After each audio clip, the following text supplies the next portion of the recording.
Hey guys, it's Martin from Broken Hill Nerfers here today, bringing you a review and unboxing of the Nerf, Rebelle, Secret and Spies Messenger. Jeez, that's a mouthful. Quickly going over the box, we have the teenage girl, Photoshop to all hell. Down here we have an advertisement for the write and send secret messages. They give you a pen and you write on the dart, you write a secret message, hence the Secret and Spies. Over here we have the darts. They're like that with this colour pattern because they have writing on them. Now you can just see it here. I don't know if you can see it on camera, but in person you can just see it. It's blue writing, but it's quite hard to read.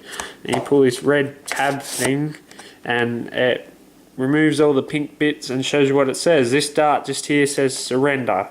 Don't know if you can see that on camera, but that is what it says. Not a fan of that gimmick. Think it's pretty stupid. I don't know what person when they're playing Nerf is going to want to shoot a dart at someone and say, hey, come over here, when they could just say, hey, come over here. Now on the back of the box we have the blaster, we have the pen which slots up into the handle. That's just the mission briefing thing. I'll pause the video there if you want to read it. I'm not going to read it to you. Same here, but that's about the blaster, the actual blaster. Just here we have range claims of 20 meters. Then we have how it works. If you've ever used a pistol type blaster before, this should be pretty straightforward. It's just front loading into the barrel, pull back, pull the trigger. Then it's got the more advertisement for the thing, write and send, hidden messages, and writing on the, and then erase to send them again. Still not a big fan of the gimmick. Yeah, and then it's just got all the girls with all the different blasters that are available in Secret and Spies. Nothing on the side of the box except for Diamond Dister, Rapid Red, Agent Bow, and Spylight advertisement. Alright, so we'll go ahead and get it out of the box.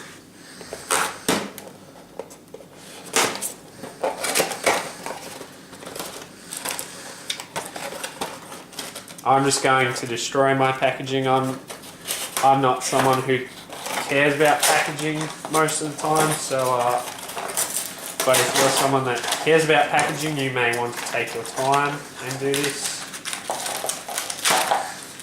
Packaging to me is never a really big deal with Nerf blasters.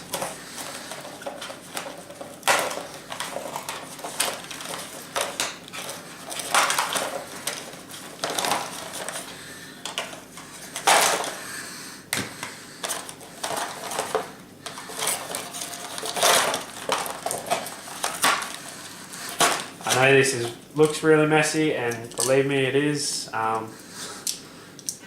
It's probably taking a little long on video, so if you want to fast forward, go ahead. I thought there was... yes, there is. Nothing else? No.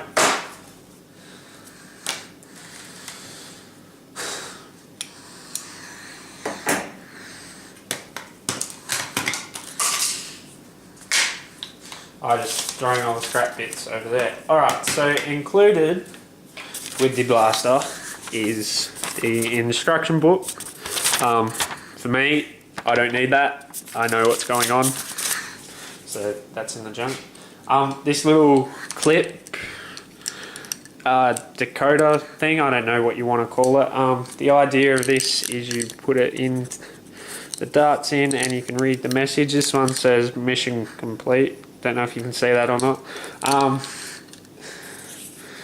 And then you can put two darts in at the same time. That one's got the Rebelle logo on it. And awesome shot. I don't know why you couldn't just yell that out to someone during a Nerf war. Also included, if you want to keep it, although it is not necessary, is the Try Me thing for the darts. Does the same thing. It's just another decoder. Don't know if you can see that or not. I don't care for that. I'm not keeping it. You also get this little pen, which is how you write messages, and then you get the blaster itself. Now, I've just realised that I happened to... No, I didn't. Okay, so here's the blaster itself. It's a front-loading pistol-style blaster. Going over the aesthetics of it, I really have a big deal with this colour scheme. I friggin' hate purple and pink and this teal blue colour. That's nothing against the blaster or anything. It's just my personal taste in colours. I do not like the colours. Now this is a grey trigger version, so this is Oz version, so therefore has a weaker spring. It's got a tack rail up top here. I don't know what kind of accessory you'd want to run on that.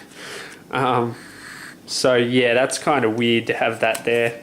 The only thing I can think of is there's another Rebelle blaster called I think it's the Spy Light, which comes with like a little tack light thing. Maybe you could put that on there, but meh. And then down the front, these red parts on the barrels on both sides are again for decoding messages. This one says, "Let's meet." I don't know why I couldn't just say that. So this blaster, in case you're unfamiliar, is a triad strike, basically. And the triad strike, I think, was originally done by a guy called Andrew. Could be wrong on that, but basically what it is it's a FireStrike crossed with a triad.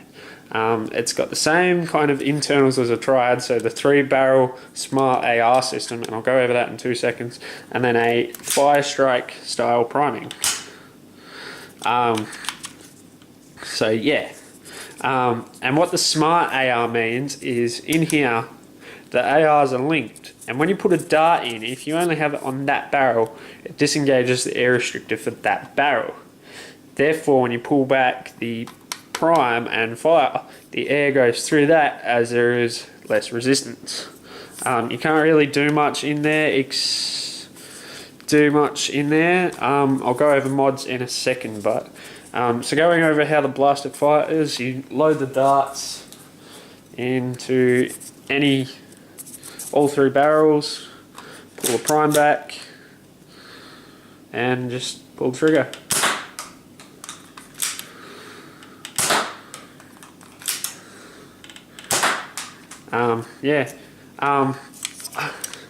Not a fan of this handle. It's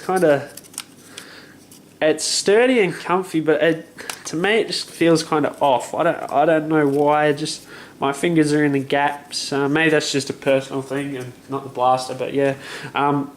Also included with the blaster is this little pen. I think I mentioned it 30 seconds ago, but if I didn't, there it is. That's what you write your secret messages with. There's a hole in here for you to put your pen in, and then you can hopefully pull it back out. Geez, that thing's quite hard to get out. Maybe that's just me struggling to get it out, but yeah. Now the smart AR system works like this, for those of you who don't know. So if I put a dart in here, it'll fire here but won't fire the other barrels. See? And if I put a dart here, it'll fire it. And yeah, overall, quickly before I do my last little bit, mods for this blaster. The 2 most popular mods I've seen done for this are in the front, you pull the blaster apart, and where the barrels are, you put some brass there so that it has a better better seal around the dart and gets a bit better ranges, and replacement spring. As this is an Australian version, I probably will change the spring, and give it a paint job, because I really hate the purple. I just can't stand the purple. That's just personal preference. And the Rebelle stuff. This blaster being really smooth is great for paint jobs. The only bit of sanding I'll have to do is right here on the labels. So that is great for painting. But overall, I really like the blaster. I think it's a cool feature. It's a good size. It's not really overly bulky. If I was going to minimize it at all, I think I would probably just cut this bit of material off, and that would only just be to make it fit in my pocket a little better. I haven't tried it in my pocket, so I don't know, but maybe I would cut that down and the trigger guard down. So that's pretty bulky trigger guard. But yeah, it's a pretty neat pistol. If you have a chance to pick one up cheaply, I recommend it. Great little blaster. I do like it, but I do not like the color scheme. But yeah, that was my review of the Nerf Rebelle Secrets and Spies Messenger. Thanks for watching.